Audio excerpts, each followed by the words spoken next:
Well, good morning, friends. Mark Holmes here, and as always, I want to thank you all for watching, commenting, subscribing, and being part of the Joe Blue Sports Report. Without you guys, as well as you ladies, you know that this literally, and I mean literally, does not work.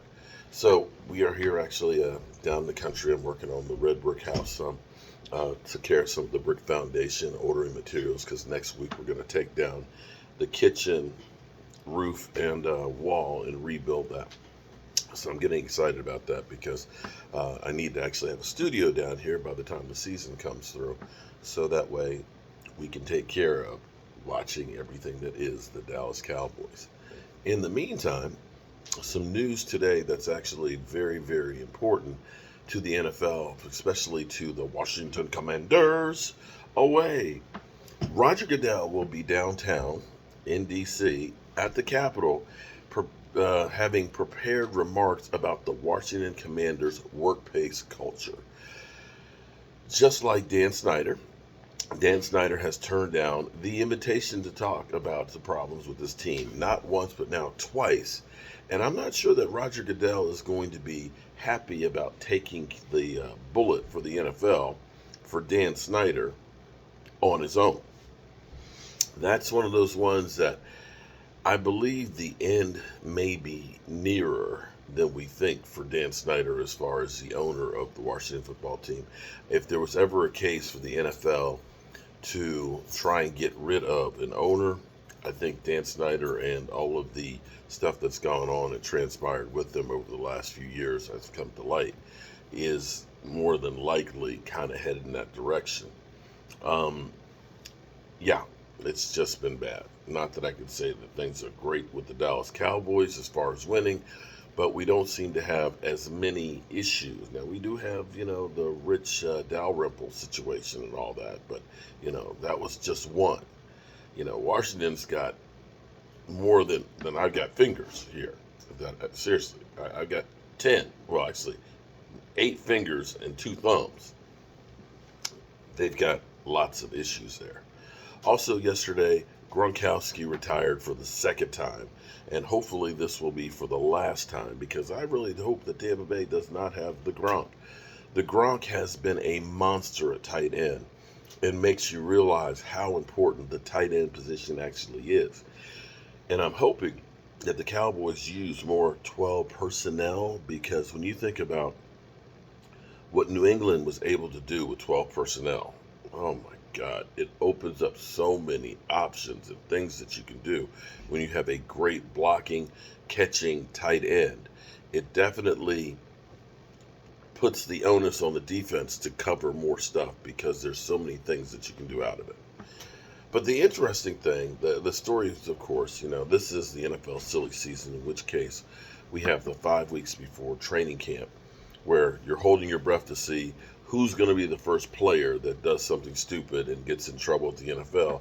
And of course, you get all of the rankings and all the lists and things, and we as Cowboy fans, we're pimped out. They will do things and rank Cowboys way too high in places and way too low in others to get a reaction because, of course, once you say Dallas Cowboys, throw shade on them or too much praise, people go off. And ultimately, it's not about being right, it's about getting clicks. So, Jerry Jones, never one to be short on quotes, was talking last week about Sean Payton and it being a travesty that he is not a coach in the NFL. And of course, that turned into Mike McCarthy will be fired midway through the season. Now, if you're a Sean Payton believer, first of all, you've already heard the amount of money that teams are willing to pay for Sean Payton. We're talking about maybe $20 million a year. But that's not the only thing you're going to have to pay. Think about John Gruden getting traded from the Raiders to Tampa Bay. It was 2 number 1 draft picks. So you're talking about money and draft picks that would have to go out. And I'm not sure that the Cowboys are willing to do that. Now, if you're going to say that Mike McCarthy gets fired and Dan Quinn gets hired as the head coach during the season, and that could be the trial period to see how Dan Quinn interacts and takes over the team, I say, okay, that's more plausible. but I don't see the Cowboys giving up those draft picks as well as the money for that. But be that as it may, let's go to Rich Eisen and listen to what they had to say about that situation. Never say never, but never. Okay, what do you got over there, Christopher? Hey, Rich, we got an all NFL. Yes. We're just wildly speculating heading into the weekend. It's You know what I'm looking super fun. Wildly speculating. Hey, did you see the Jerry Jones talk? TJ, What did he talk about, Chris? Well, it seems like he's always talking about his head coach, even though he has one, and he has one in waiting in his defensive coordinator. But another name came up with Jerry today. Sean Payton shouldn't be out there. That's an injustice to for him, the Cowboys, all of us. That's just sheer pulling it out of the air. Now, it's well known we're good friends. It's well known that we think a lot of him as coach, know him well, and all of those kinds of things. But in this case, asking the way you're asking it, he shouldn't be a conversation piece. Mike has got an opportunity here to win a Super Bowl, and he's got an opportunity to win other Super Bowls, and so that's really the measurement of it. Not just for me, but it's an eternity between right now and this time next year in our game, and I'm not trying to be dramatic. And so that's what I should dwell on. That's the way this game is structured, where our staff is in place for the year. Mike is not only here, but he's in the best position in my mind to lead this team as coach. He is very qualified to win a Super Bowl.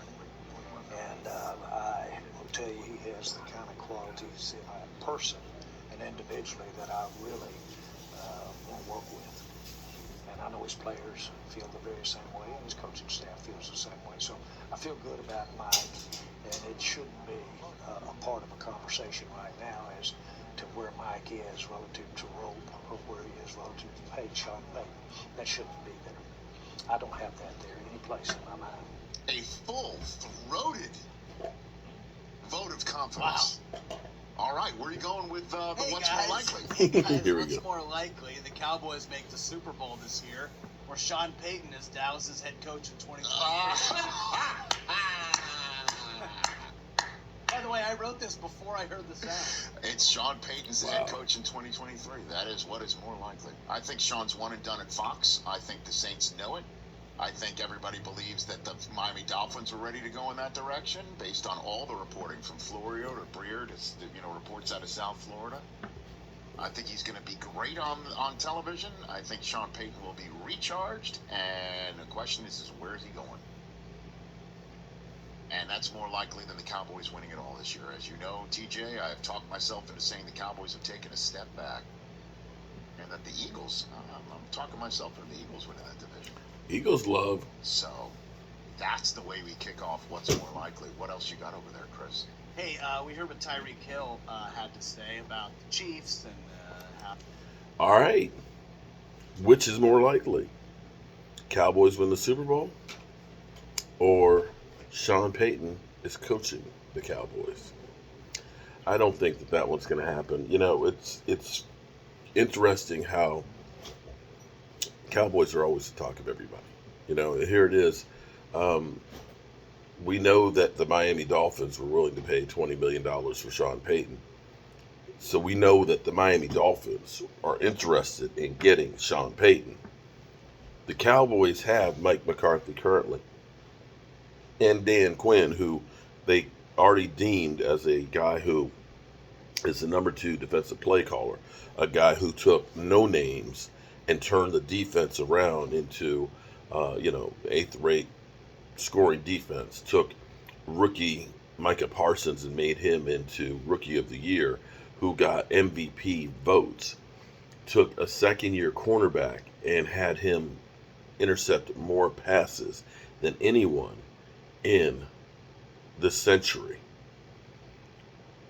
A guy who took the Atlanta Falcons to the Super Bowl and damn near close to beating one of the greatest coaches of all time. So you have that guy already in waiting. The throw, of course, Sean Payton in there. You know, I understand Jerry Jones is speak and all that. Jerry Jones we all will go through and listen to Jerry Jones and speculate about this, that, and the other. But honestly, from talking about um, Johnny Manziel, how much he loved Johnny, and even when Johnny was cut, and how he was Jerry Jones was gonna be bringing Johnny Manziel to Dallas, to Adrian Peterson and stuff, that we were gonna get Adrian Peterson, and it's always speculation about somebody that we don't have. Very rarely does any of this stuff actually ever come to a reality. Very rarely. It's great to talk about, but it's not going to happen. I just don't see the Cowboys doing that. I could see if the Cowboys stumbled in the first half of the season, the Cowboys would have to be really bad, stumbling out the block for them to make a change. It would have to be. The season starts out rough, a couple of games early on, but as the season progresses, it gets better for them. And I don't see the Cowboys having that bad of a season. In fact, I actually, as opposed to a lot of people out there who have doom and gloom for the Dallas Cowboys, I feel like the Cowboys will actually be a good team. Will they be good enough to make a run for the Super Bowl? Well, that depends on a couple of factors.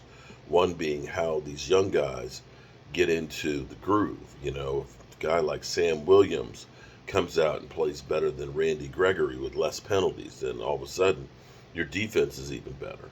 If Micah Parsons doesn't have a Chase Young type season where he regresses, then all of a sudden you look at him taking another step. If Tyler Smith can at least be competent and better than Connor Williams with less penalties, then your offensive line is going to be better. And if Tyron Smith can stay healthy, which is a big if, I think that the team will be better, because then you'll see Zeke Elliott, who was recovered from the PCL, being able to run better, and Dak Prescott being as lean as he is right now and back in great shape, shoulders taken care of, the ankle has had plenty of time to heal, and him having that dimension of actually being able to move around the pocket, because it's not just about the run pass options. It's also about doing the bootlegs and moving the pocket and having him outside the space. All these things will determine this season, and I believe will make the team a better team. Are they a Super Bowl team? I don't know about that, but I think that they're going to be definitely there if the playoffs come. So with that being said, we got some work to do, and then we got to get up the road because we've got more work to do, because that's what I do. I'm Mark Holmes, and I appreciate each and every one of you all for watching, commenting, and subscribing to the Joe Boo Sports Report. And I'll see you soon.